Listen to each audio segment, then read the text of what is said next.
कहते ने कि लालच बुरी बला हुंदी है ते इस गल नूं सार्थक करके दिखाया। देश दे विच सब तो वड्डी कैश लुੱਟ दी मास्टरमाइंड डाकू हसीना मनदीप कौर मोना ने, क्योंकि वो सिर्फ और सिर्फ 10 रुपए के लालच के कारण हुण सलाखां दे पिछे पहुंच चुकी है। बिल्कुल तुसीं सही सुन रहे हो, सिर्फ और सिर्फ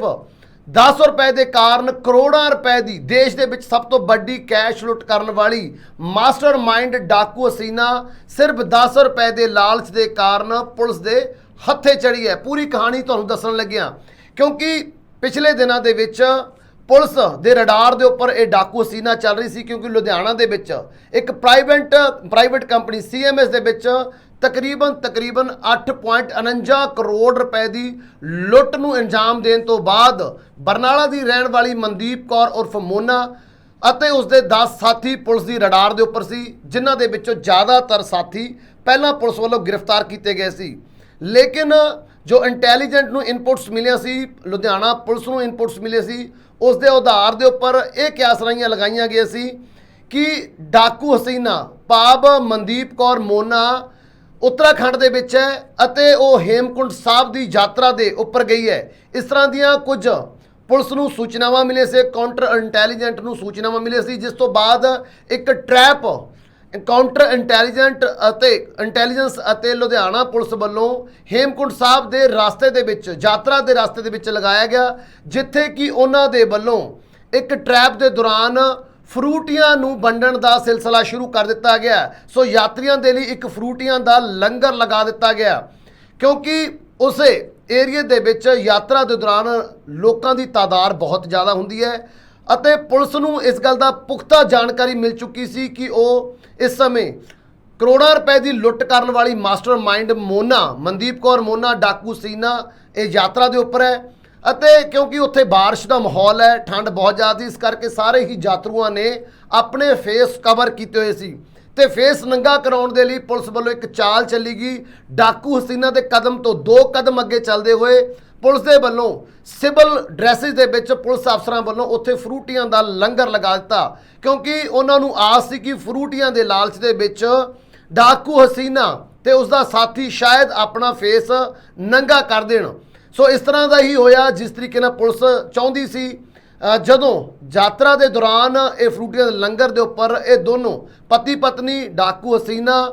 मोना अते उसका पति जसविंदर सिंह पहुंचे तो उन्हां दे वल्लों पुलिस द्वारा वंडियां गईयां फ्रूटियां लैण दे लई अपने चेहरे नंगे कर दिते, जिसकी कि तुसी सामने तुहाडे तस्वीरां तुसी स्क्रीन के उपर देख रहे हो कि जिस समय ये फ्रूटियां वंडियां सी, ये फ्रूटियां वंडण वाले भी पुलिस अफसर सी अते जिस व्यक्ति वल्लों ये कैप्चर की गई फोटो वो भी एक पुलिस अफसर सी। लेकिन क्योंकि उत्थे रश बहुत ज़्यादा सी तो पुलिस किसी तरह का भी कोई जोखम नहीं लेना चाहती सी। सो फ्रूटियां लैण तो बाद ये पति पत्नी